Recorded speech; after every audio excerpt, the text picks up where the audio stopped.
Today, you will use your evidence organizer, 4A, and focus statements to write a paragraph.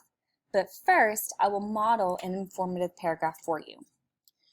Okay, this is the paragraph template. It's a shortened version of the painted essay that we talked about before. The hook, the red sentence, is where you catch your reader's attention. It's the introduction sentence. Then you have your topic statement in green. This is where you state your big idea.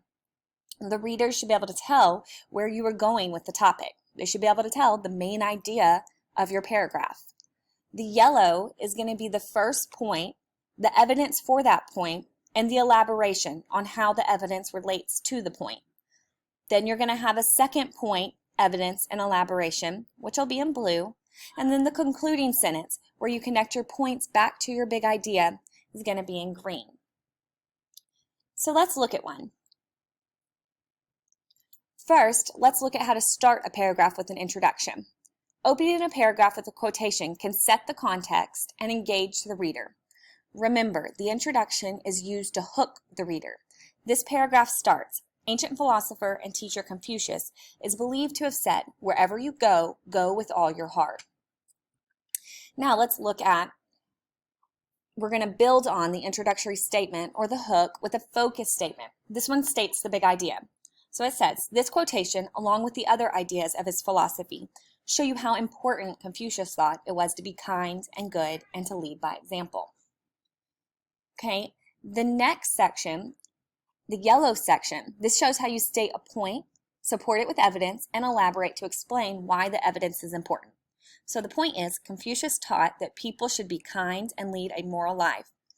Okay, then the evidence is he encouraged people to respect their elders in the family and in society. And the elaboration is this shows how much he valued kindness and goodness.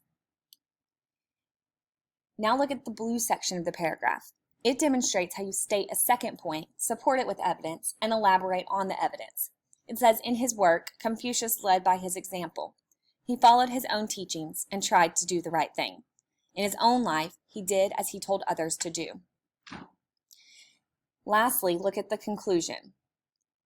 Confucius was an important man who showed great heart in his words and actions. That is why people still follow his words and ideas today. Okay, there's a little typo there, but looking past that, what's the purpose of a concluding statement? Right, so a concluding statement is a sentence or a paragraph that reinforces the big idea of the paragraph or essay. If you go back and look at the topic sentence, it said that it shows that Confucius thought it was important to be kind and good and to lead by example. Okay, so that's kind of what we're reinforcing down here with the conclusion sentence, that Confucius was an important man and he showed great heart.